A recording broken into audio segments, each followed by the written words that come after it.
I am your host, Councilman Martin Mitchell, the Cannabis Councilman. So today we have a very special guest. Today is the 420 edition, so it'll be all things related to cannabis. Hey, Mitzi, thanks for joining us today. Hi, Martin. Thank you so much for having me.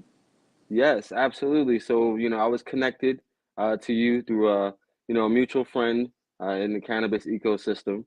And, I think that, you and your family member, you have a very powerful story.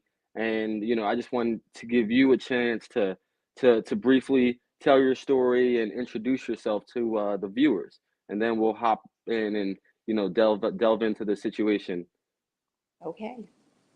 Hi, my name is Mitzi Wall, and I am the mother of 27-year-old Jonathon Wall, who is currently sitting in the Baltimore Supermax. He's been there for almost 2 years awaiting trial for a conspiracy to distribute cannabis charge. This is a conspiracy case, meaning that this is an informant-based case. And Jonathon is going to federal trial on May 2nd in Baltimore, Maryland. Understood. Understood. And so that's the very brief rundown.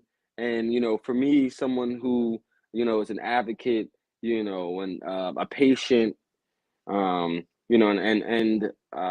this is something that's personal to me because I think one thing that I said to you was this could have been any one of us, right? Or any Absolutely. one of our kids, So Absolutely. And yes, what's astounding to find out is it's just continuing. It's happening every single day.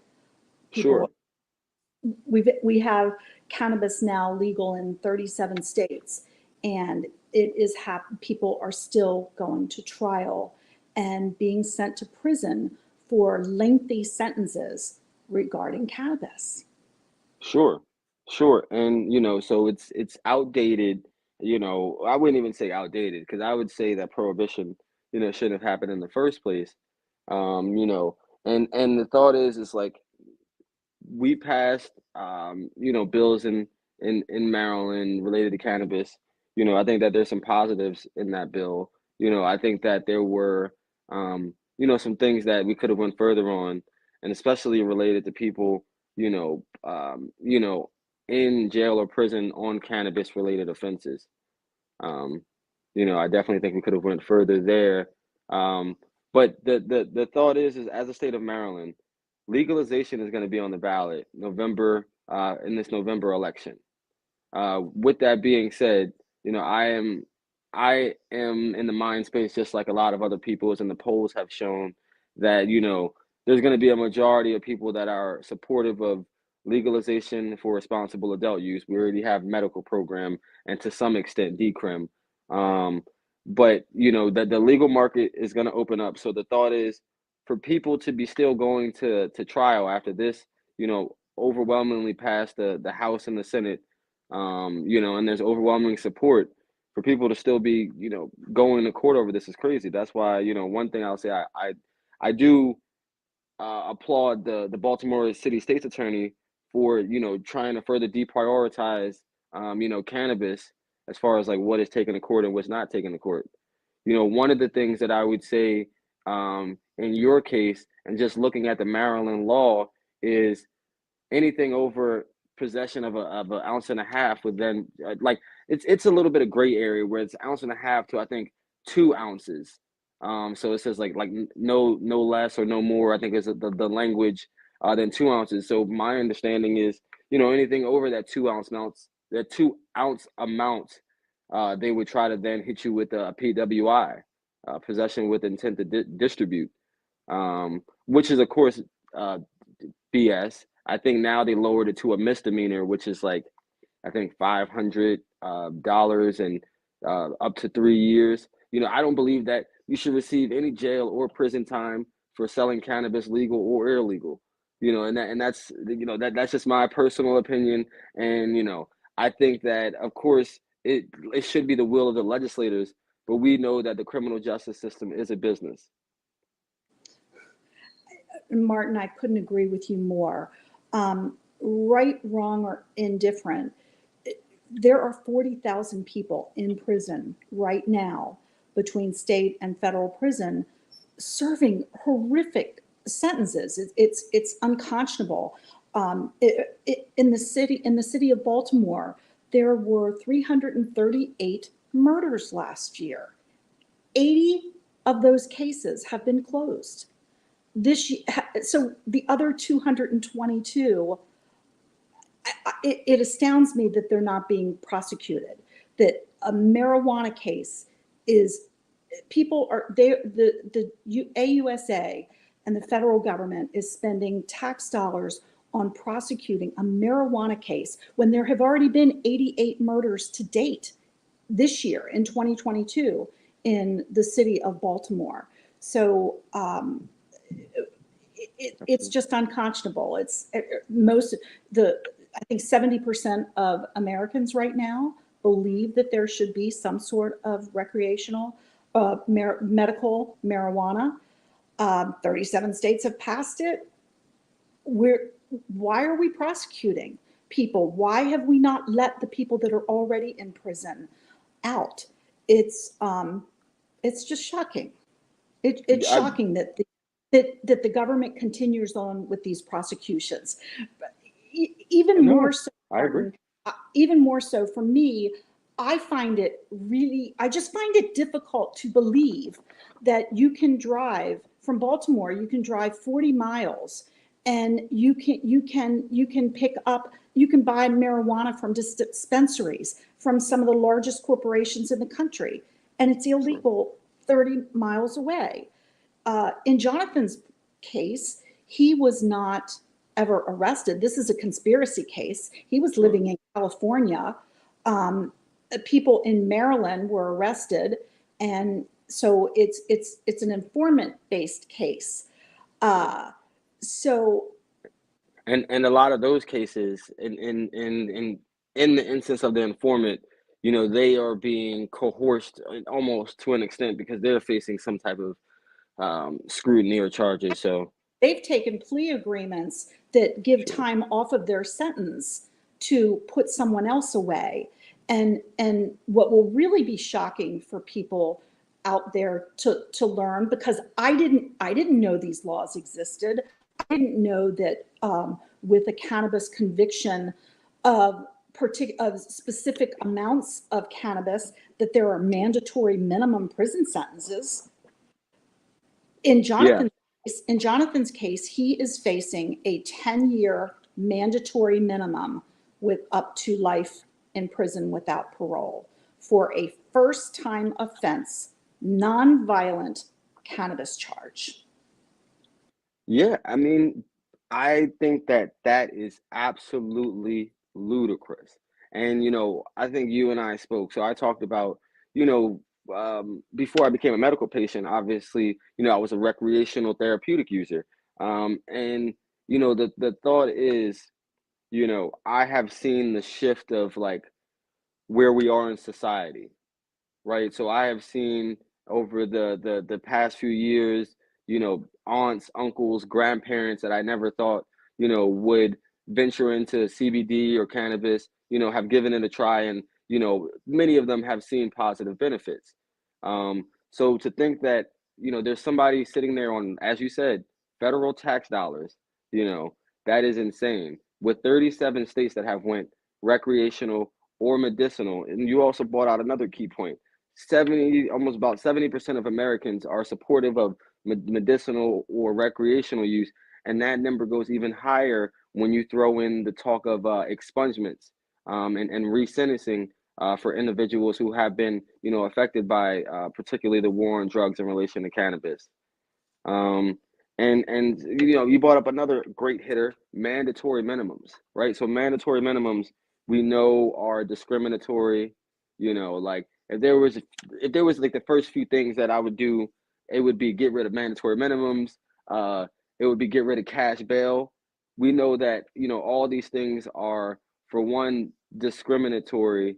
Towards people of color, people of lower income, less access, right? Like if if you were a millionaire, I'm pretty sure you wouldn't be in this situation, right? Like, because you would have lawyers to get you pressed. You would have a lawyer team to fight. So you're on the ground doing the work, and I'm glad you reached out to me because one of the next guests is one of the people that we're gonna try to get on the call this weekend to do a call to action because as you mentioned, there's a court case coming up on May 2nd.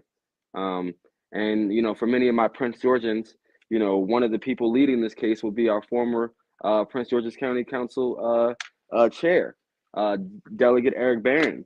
Um, He so, is, he is the Attorney General. He's the man in charge of this case.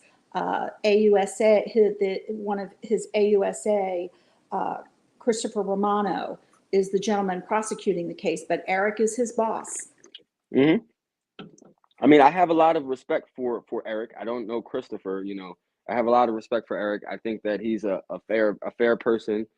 He's a man of reason, and I think that he will do the right thing, and hopefully the office will do the right thing on this.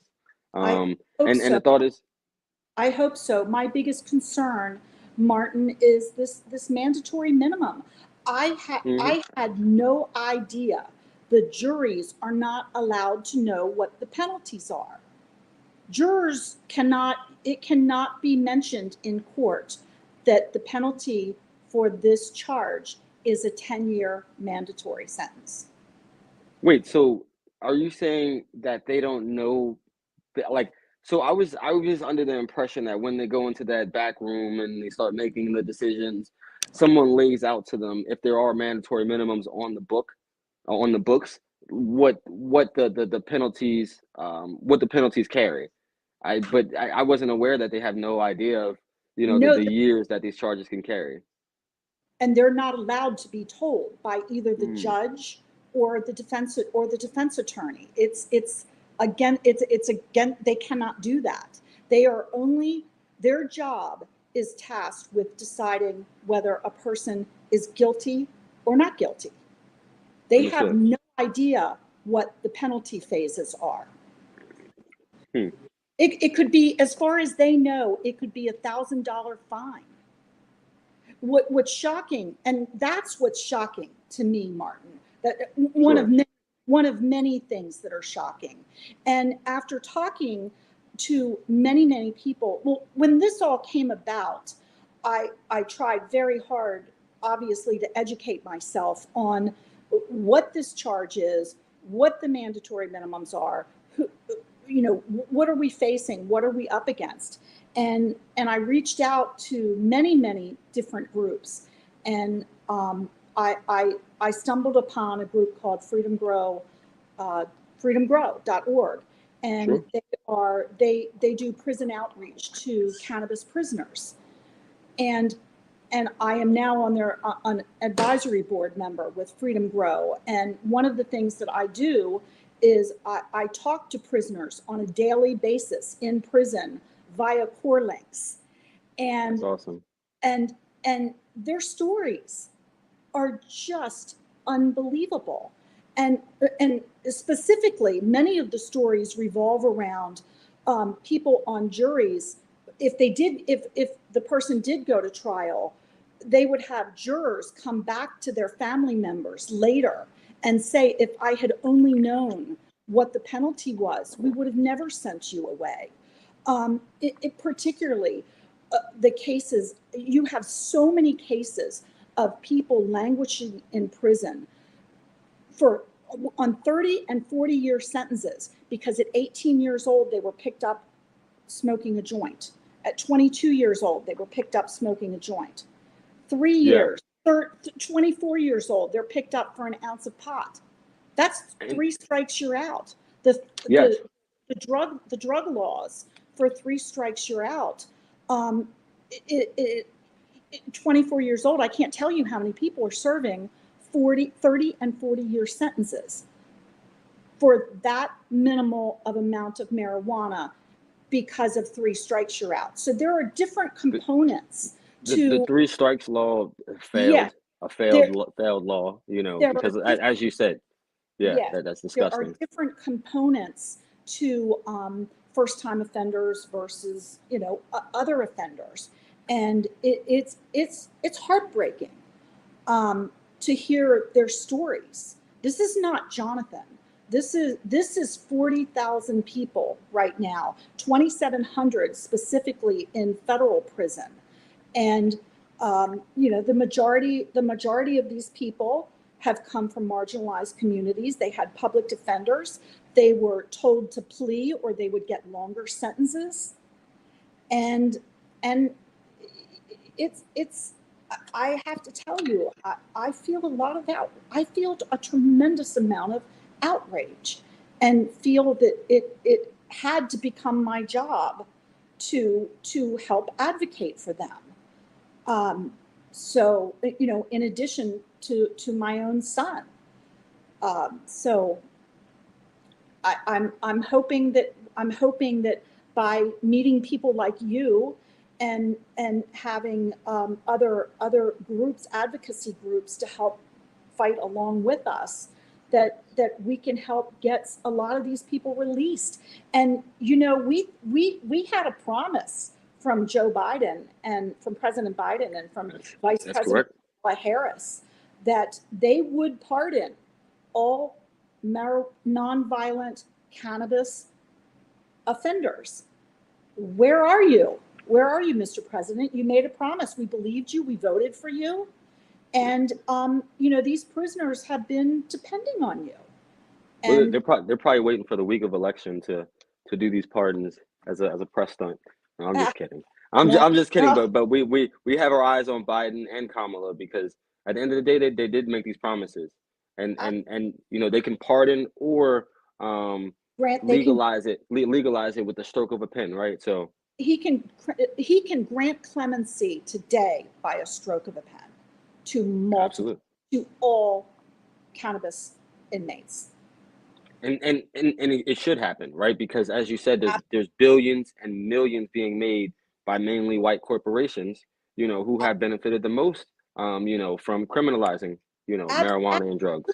Why can one person make billions of dollars, and why are there so many people building their wealth portfolios off of cannabis stocks, and people are in prison?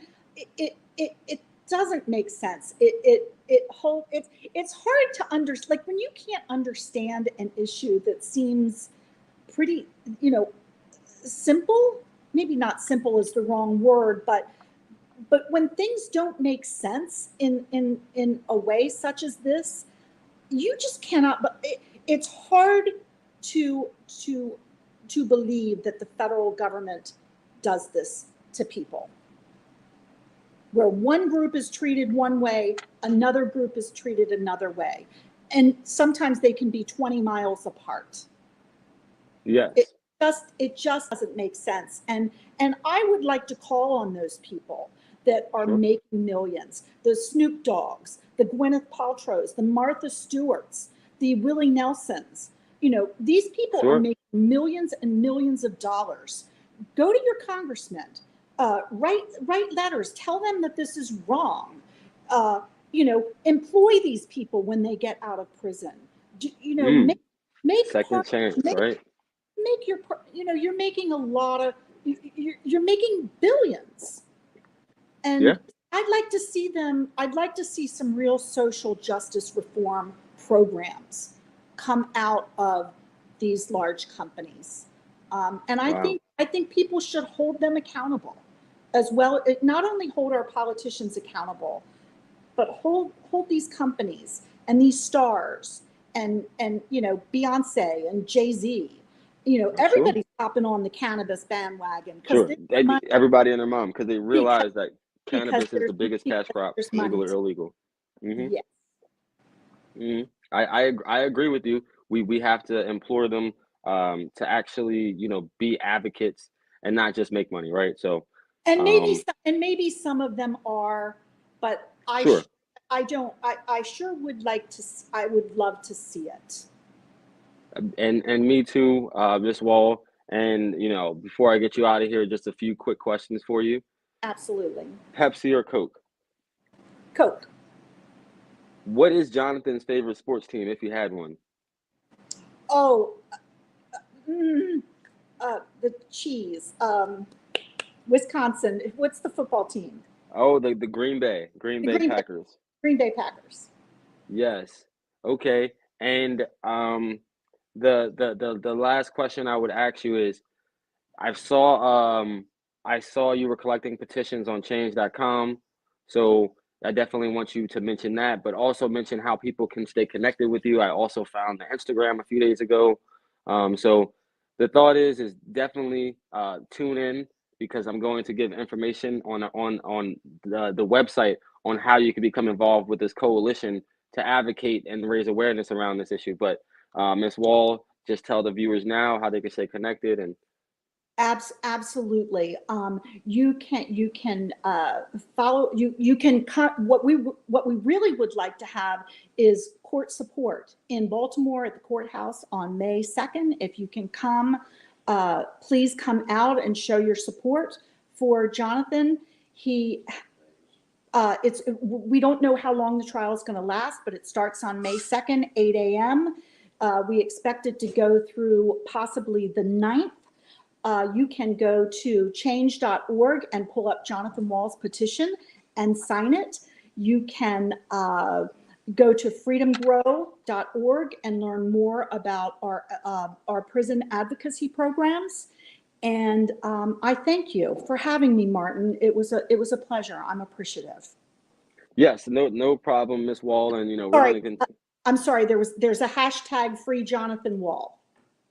Oh, yes. Yes, hashtag, because we got to make sure these things are trending and go viral. So as we continue to get coalition around this issue and grow the coalition, everybody use the hashtag. Absolutely. So freejonathonwall.com. And if I with could, no H, Jonathan with no H, right? Jonathan with no H, Yeah. W-A-L-L. Jonathan Okay. has an H in it. Oh, J-O-N. okay. I thought I saw it the other way around. Okay. I'm sorry, Jonathan. And Okay. one more thing I would love to say to people, please go to pardonsnow.com. And this is a website this is a movement that's out there that will go live on 4/20. And it's basically saying, President Biden, you promised pardons, no votes. And you take the pledge that if he doesn't do the pardons, we're not voting.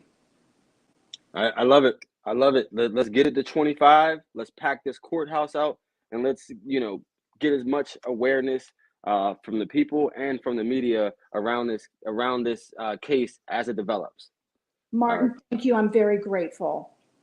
Yes, no problem. Of course, we're gonna stay on it, and you continue to do the great work, because, like you said, it's not just about your son, but the work you're doing helps others. Absolutely. Presently and in the future. So I Absolutely. appreciate you. Thank you. Thank you very much. See you soon. Okay. Bye-bye. Okay. Hey, that was Miss Wall. Of course, hashtag free Jonathan Wall. Make sure you guys look out. And I have my very next guest. He's coming all the way from gorgeous Prince George's, from a little more rural side of Prince George's than me. I have my close colleague, and I'd call him a friend even. I've known him for several years, and this is a real guy, real brother, and his name is Mr. Sherman Hardy. Thanks for joining us, Sherman. Hey, For people who don't know Sherman, Sherman's also a candidate for office. I've participated in many different things with Sherman, from activism to policy, to what, media, TV. So Sherman and I, we've grown in the space. We've seen each other for several years doing the work, and I'm proud to have you on as a guest. I know, to be honest with you, Sherman was one of the people I started off doing podcasts on a different channel with. So I'm definitely glad to finally get to interview you, Sherman, and right. chat with you. So Sherman, tell people a little bit of something about you. Of course, give them your elevator speech for people who don't know about you. Hey, I am Sherman Hardy, and I'm going to be your next county executive of Prince George's County. Just as sure as you all go and vote for me in July. I am an Air Force veteran, an emergency manager, a small business owner, and a homeowner here in Prince George's County. And of course, I'm in the more southern rural tier here in Clinton. And by living here and, being through the community, I definitely have seen and heard and understood the many calls and cries of the community. And being a realtor, I have really spoken with a lot of people who are either moving in or moving out of the county, and have heard a lot of their concerns, be it schools, the economy here, the lack of affordable housing, not having the retail or the restaurants, the food apartheid, and different other things, or not having the social programs. So me being the person that I am, and me being the person I am, I'm like, hey, well, if nobody's going to do anything about it, I'll do something. So that just prompted me to run for county executive of Prince George's County, and I hope that along the process that the rest of the community who haven't had the opportunity to hear me speak or to understand what I'm about definitely get to know me. For sure, for sure. Sherman, I could always be candid with you. You got a tough task at hand. Oh You yeah, got a tough task at hand because you're talking about a county of almost 1 million people. Not saying there's 1 million voters, but almost 1 million people, and you have an incumbent, who's pretty comfortable in her seat. So what gives you the confidence to believe that you can do a better job, or you can be a better executive than her or the next person coming? because I have the actual skill set that this county needs, and nobody advocates. Well, I won't say nobody. There are a few who advocates and go hard for this county like I do. Be it Delegate Santee calling us, the N-word district, to criminal justice reform, housing issues, veteran issues, just a myriad of things that I have. Sure. Even, the whole water thing that, with it being poisoned by 3M and DuPont, I have been riding for Prince George's County, and I need them to ride with me. So, but the task at hand is definitely going to be, it's an insurmountable task. I'm David going up against Goliath, and and especially in the climate that we're in, people are seeking something new. So I'm hoping to play to that people are looking for a candidate that's going to bridge the gap between the young and our evolutionary elders. And I know without a shadow of a doubt that I'm that person. I'm also, like I said, an emergency manager, and that's what separates me from the other candidates. We're still going through crisis modes, and we need a candidate who knows how to operate under those type of circumstances. And I agree. I think you're a very well-rounded individual and candidate. But of course, we have a machine in Prince George's County. We have a Democratic establishment, in the state of Maryland. Right. Have you given thought to what a win number in your race looks like, and is that feasible?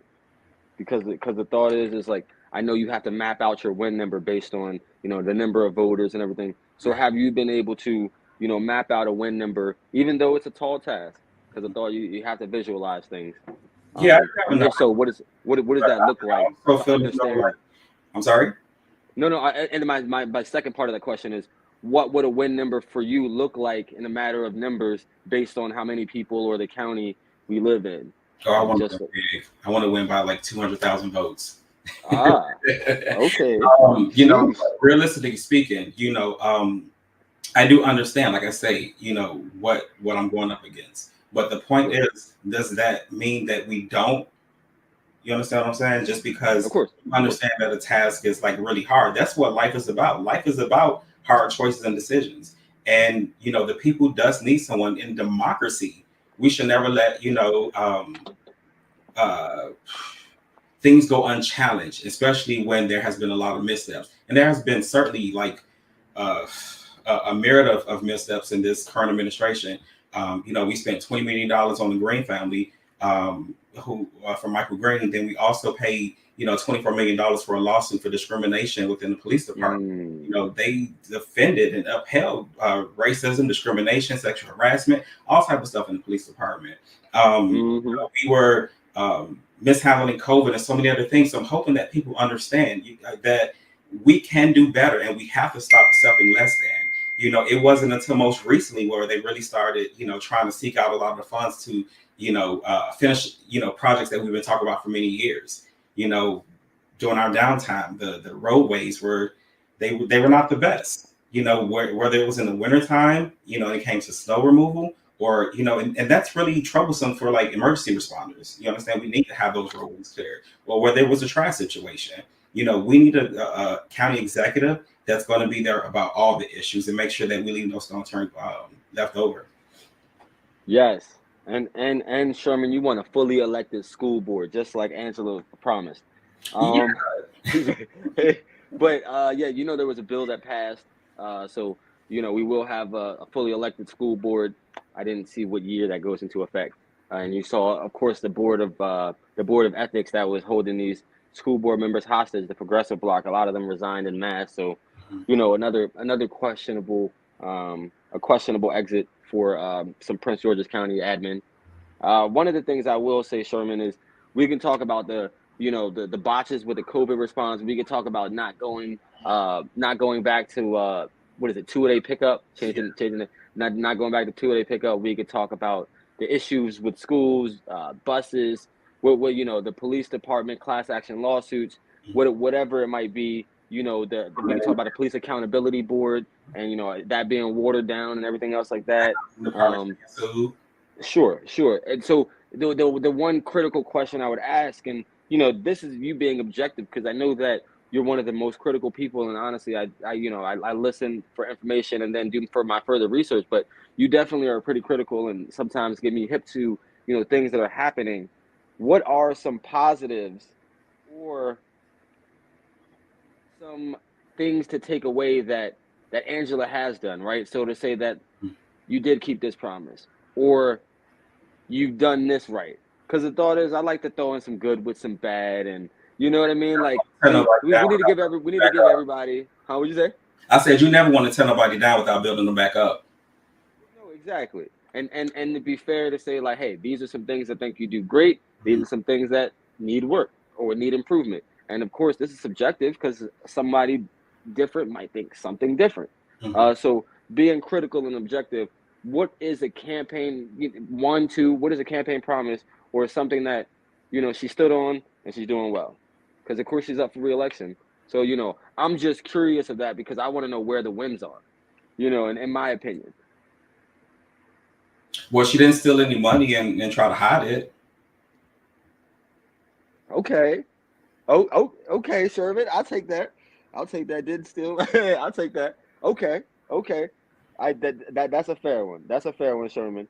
We know that fiscal responsibility. I don't know too much about that, but let's see. I'll give her credit for she didn't bring the 2-a-day back, but she did kind of put lipstick on on the pig and gave us bulky trash that we can put outside. So. Okay, you're right. Hey, Sherman, and I appreciate that because when you're at a debate and everything, they're like, say something nice about your opponent, right? And it still should be like that. You know what I mean? I'm not saying butter them up, but acknowledge and give credit where credit is due, and criticize what you need to criticize. So of course I appreciate that. So we talked a lot about your race. I want to go on to, of course, this is the 420 special. Yes. Yeah. So. We had a lot of bills flying around in the General Assembly this year. We had the referendum going forward, so we'll see that on the ballot for responsible adult use of 21 years or older. We have the framework, the cannabis reform. Although there's some great things, there's some parts that I don't necessarily love. But what do you think about the future of Maryland cannabis? And what are you happy about from this session and not happy about? And it doesn't have to be specifically those bills because there were a few other cannabis bills, as far as having a firearm and medical patient, things of that nature, taxation with the businesses. So, what are some highlights and things you look forward to, in the state of Maryland? I look forward to that wasn't mentioned, reparations for individuals who were formerly incarcerated for possession, simple possession and stuff like that. And definitely for, nonviolent offenders who, I won't even say nonviolent because that's a conversation that the community should have as well. I mean, but definitely there needs to be some type of compensation for people who were locked up on this fake war on drugs that never, ever, returned actionable results that benefited the community. This whole war on drugs decimated, minority communities. So looking at the bills, I'm definitely elated, that there are some pieces that calls for, helping minorities create some business and stuff like that. But I want to see something that assists, former or returning citizens who were incarcerated, help them because, now they're going to have to come back into a world that they have no idea about, you know. Sure, absolutely. Yeah, we're going to have to. It's going to be a heavy lift, and I think that, not think, I know that we need to do the work and start preparing for what that's going to look like. When President Biden do, sign and with the stroke of a pen to release a lot of these people, what's next? That's what we have to have a conversation about as well. Because yeah, it's going to be great to to free them, but what's next? Sure, Sherman. I agree with you wholeheartedly. You know Jill's bill, Senator Jill Carter, the People's Champ. Her bill was wrapped in reparations. I think it was actually in the name of the bill. Right. But you're completely right about individuals returning, our brothers and sisters coming home on cannabis related offenses. For one, they need pathways into the industry, right? Because one thing that I see is like not even just incarcerated people, but I see these opportunities with the youth and the young.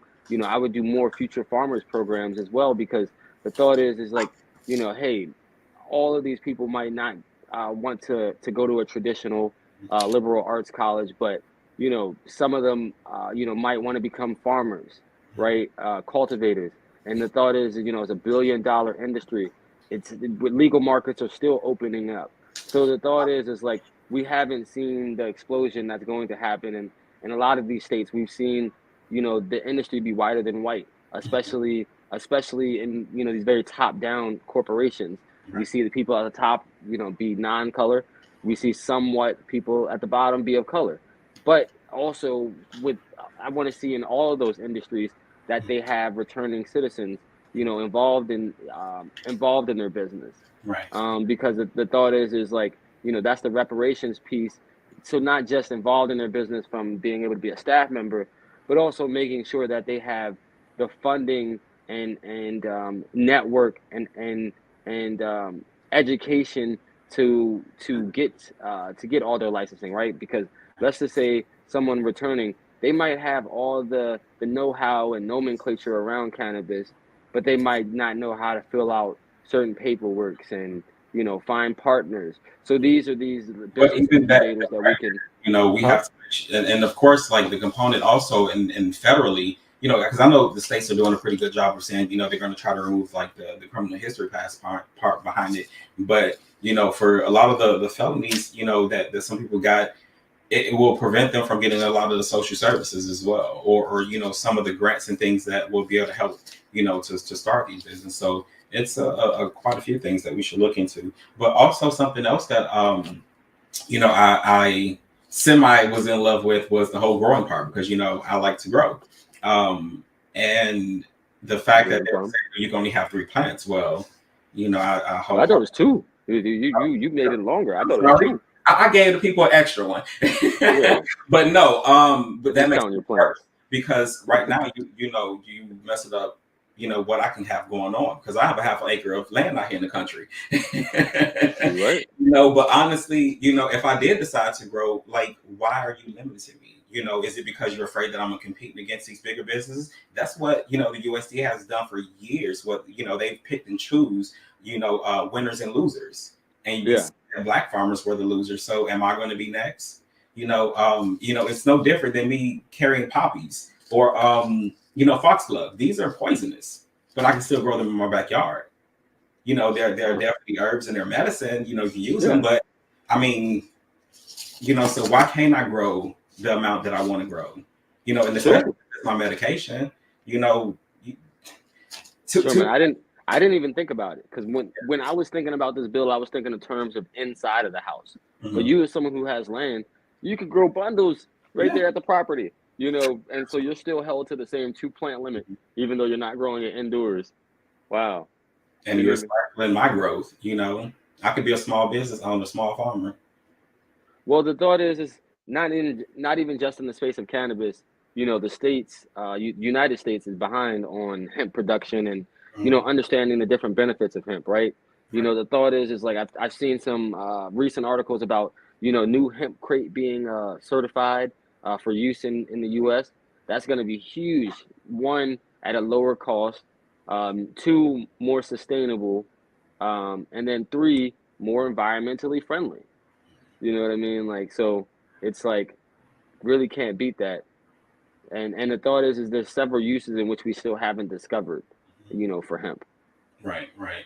Because imagine if cotton wasn't king. Mm, hemp would be. And I think I said that some time ago, uh, you know, hemp would I think it was something to the extent of like hemp will be king if cotton never flourished. Hmm. And that's the truth of the matter. So Sherman, of course, I've had you on here for a little minute. I want to make sure to ask you a couple quick questions and then let the people know how they can connect with you. Okay. So the few questions I have always like a lightning wrap around. Coke or Sprite, Sherman? Coke. Definitely Huh? Coke. Oh Coke. man, you didn't even let me finish the question. All right, that's fair. So favorite terpene, if you have one. I would say either limonene or Vindaloo. But Not the limonene, for a person like me with ADHD, and neurodivergency issues, the limonene helps focus. And it is a lot of times, doesn't give you that drowsy, right. drowsy effect that myrcene will give you. Mhm. But I got you. Limonene and or linalool. I always have a difficult time saying that one. Okay, and what is your preferred method of consumption as a patient? I like the whole process of rolling up, even though I hate Well, it. hey, right? I think every smoker does for sure.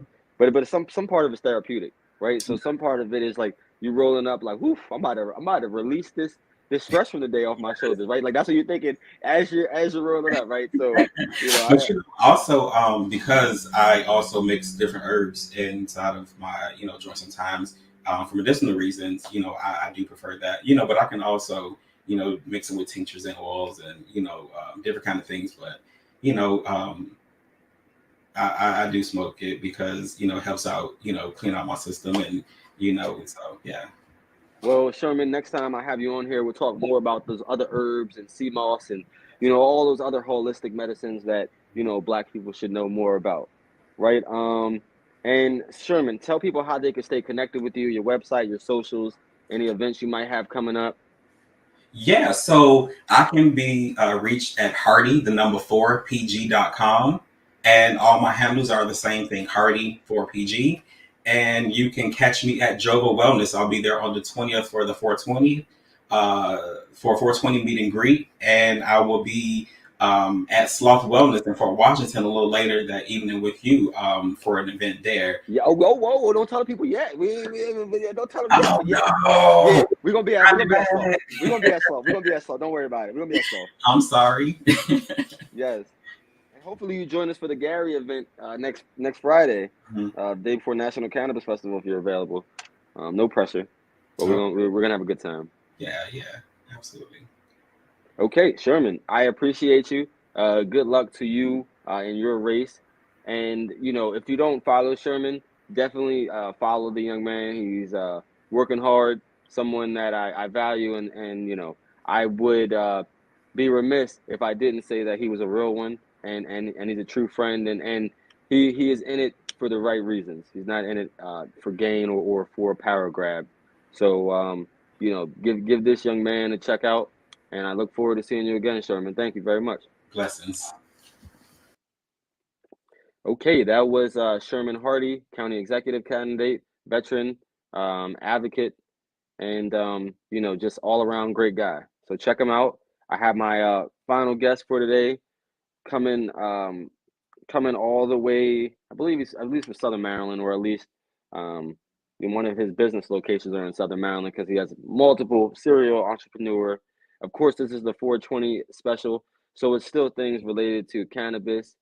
We have D Rock from Extreme Terpz. Welcome, D Rock. Thanks for joining us, brother. Oh, D Rock might have left out there. But we'll just wait till D-Rock comes back. D-Rock, he is a business owner. I believe he owns 3 stores, and he's in the the other side of the cannabis plant, right? Their cousin, the hemp plant. So all things still related to cannabis, hemp. D-Rock, how you doing today? I'm doing well. How you doing? I am doing well. I see I caught you in the streets, a man doing his job. Always. I'm So always on the move. yes, D-Rock. So I appreciate you for having you on the show. I'm not sure if you've ever watched the show before, but it's a very relaxed, casual convo. All right. Well, I have looked at your previous guests, and I love the conversation. So I'm pretty sure I have a good understanding. Sure, sure. No doubt. Looking forward to chatting with you. And for people who don't know about you or your business, give them, your elevator speech. Tell them a little something about you. All right. Well, my name is Darmedric Palmer, better known as D-Rock. I am the first CBD, first Black-owned business in the cannabis industry in Maryland. I am a patient, an advocate, and a brand. I bring awareness to hemp and cannabis so people can get a better understanding on the plant. I also break things down to people in simplistic form so they can understand. Of course, we have been in a legal situation where the information was never, explained to us. So what I do is, as a patient, is come from a patient aspect and deliver the information to patients that they need to know so they can better consume. Hey, you gave us a lot. And so you're not just a business owner making money, you're doing education, Yeah. you're doing it all around. Yes. So just to start off the conversation, can you explain to viewers, and I do this all the time, can you explain to them, imagine, that they're not aware, what is the difference between, the THCA, the CBD component that is commonly? Okay. So THC and CBD are the 2 main components in the cannabis plant and also in the hemp plant. Hemp is the cousin to the cannabis plant. A lot of people don't know. You have a lot of people out here that says, "Oh, that's fake weed or fake marijuana or Sure. fake cannabis," which is not. With cannabis, you have high THC, low CBD, and other cannabinoids. The hemp plant has high CBD, low THC, and other cannabinoids that might not be in the high in the cannabis plant. So what I tell people is, if you're a cannabis user, you will want to possibly add a little bit of hemp flower into your regimen so you can have that whole full entourage effect. And I agree with that, completely. I think I'd mentioned, now I've been a medical patient for a few years now, an advocate before that. But the thought is as I became a patient, I then became more serious about learning about cannabis and hemp and the different terps. And, one of the things that I've realized is that, like, one, I didn't know that there was terpenes in all of these different things, not just, Right. these drugs, right? Like Right. in regular plants. I think, one of the most common one is like lavender or something. Right. Exactly. But yeah, so I didn't know about that. But then I was the type of person that, I was a college or a young adult or something like that. And the thought is like, I wanted that high tester, right? I wanted that. I like, and when you're drinking earlier in college, you want that Everclear, those punches that, Oh, agreed. I've been there. you know what I mean. But as you get older and you get smarter, you learn that, like, hey, there's probably better ways to do things, right? And Yeah. there's probably better ways to take care of your body. Yeah. And you also learn that, like, these cheaper things, can have like a negative impact, right? Like Exactly. your hangover the next day. Exactly. Like the finer wine and liquor you're usually drinking, not as bad hangovers, right? So Right. these are Exactly. something you learned. And as an earlier user, I learned that, like, yes, because everyone consumes for different reasons, right? So and that's something to keep in mind a lot of times. I've learned that, like, to steer away from the high THC, but also look at the terpenes. And Yeah. then what I found is the one-to-ones are great. You know, like for someone who like, if you want some effects of that psychoactive and that euphoria, you can get that. But then you Yeah. have the CBD, which is best for like relaxing and like inflammation, you know, stuff like that. So, you Yeah. know, those in conjunction could be very helpful. But, you know, for me and what I've seen for older individuals and people who are skeptical about cannabis is sometimes CBD, CBG, CBN, those are ways to wean people on to cannabis and the benefits of cannabis, because then they Yeah. learn like, hey, there's some positive benefits here with the cousin plant, you know. Yeah. So, you know, maybe they then start using the cannabis, because one of the things that I'll say is, depending on which form you consume in, you know, that's how your body might react, right? So the thought is you might get a faster reaction or a more full body reaction, you know, Yeah. from a different form than the other. You know what I Hmm. mean? So those are, of course, things to keep in mind. And you know, I Yeah. appreciate that you know, you're doing the work around educating people. You know, Yeah. so So just to give you what I try to do is not educate people more on the scientific aspect. It's more just like a relative aspect. So just like we've been talking about terpenes, or terpenes or cannabinoids all within itself. So what I tell people, I give them an analogy of THC is basically the activator for all the other cannabinoids, right? So if you have basically um, a school bus, let's say the school bus, right? Everybody know about a school bus. The TAC would be like the teacher, right? The teacher would get on the school bus with all other cannabinoids. The driver is actually the terpenes, right? mm-hmm. And when the teacher get on the bus, you know, she gets the whole, all the students riled up, talking about, hey, we about to take a bus ride, right? So that bus ride will basically ride throughout your endocannabinoid system in your body. As your depending on your ailment, right? The terpenes will do drop-offs with those cannabinoids on those throughout your system. So terpenes really is the driver. Like most people don't know that, but terpenes is the driver. It takes the cannabinoids where it needs to go, also with the terpene benefit. Yes.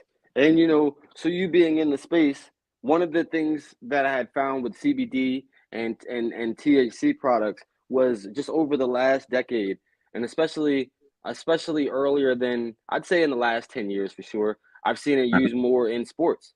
You Yes, know, especially yes, especially UFC. I think five as it years ago should. I saw John Jones get sponsored by you know, a CBD or hemp company because it helped Right, with recovery. You know, the right. thought is a lot of times, you know, your bodies are beat up, and these Yep, opioids are not it. These opioids are not it. not You at know, all. so Yeah, like I don't even take medicine. Just another little backlog about me will prompt me to be where I am now.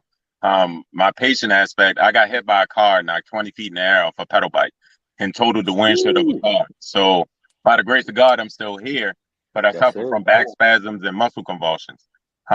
I've been in the cannabis industry since I was 15. Born and raised in Baltimore, using cannabis to, you know, get through the day on the daily regimens that Baltimore admits.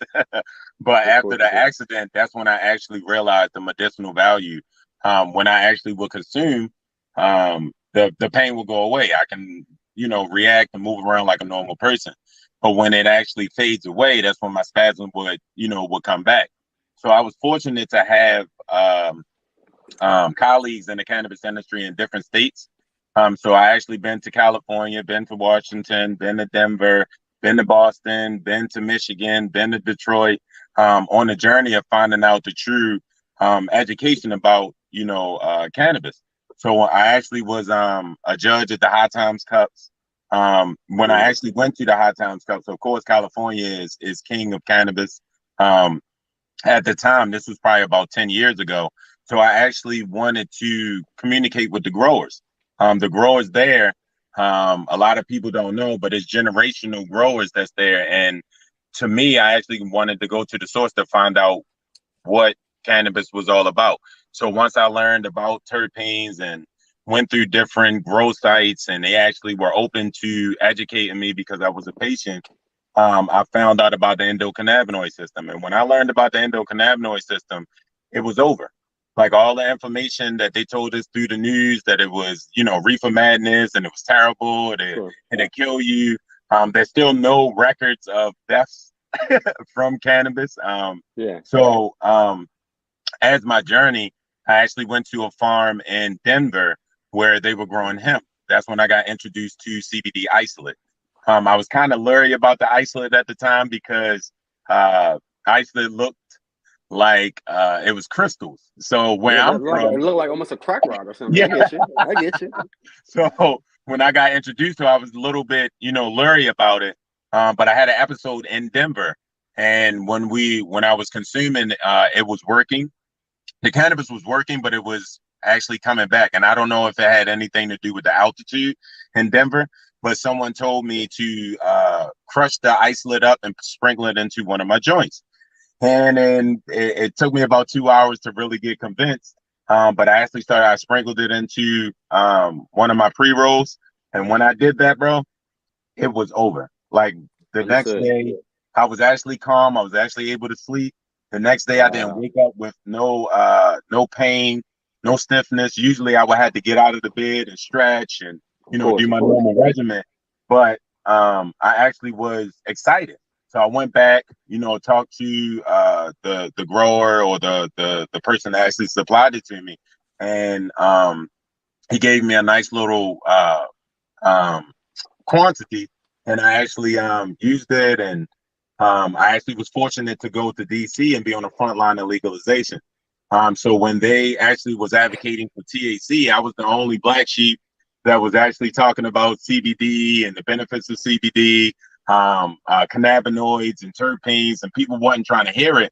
But I actually had a backing from other states and had a backing from the grassroots people who actually started the movement in the cannabis industry. And they're the ones that actually pushed me to propel where I am today. And I just kept, I started a vending table down there. Of course, vending was real rampant down DC. So I created a table full of information. And then at that time, I had patients that used to come to my table and they was like, "Oh, I heard about CBD," and they would tell me their ailments. And with my background, I like to make different things like infusions and things of that nature. So I would make things for them and bring it back down, and they would utilize it, and I would love their feedback. So the community actually is who helped me build out Extreme Terpz, what it is today. They told me I should just make a business in it, right? So I did that. Worked my way up to Maryland. Went to Annapolis and found out all the laws and rules and things that I can't do because each state has their own jurisdiction when it comes to cannabis and the hemp. But also I met a lot of people that was also in the same position that I was in, trying to get into the cannabis industry in Maryland.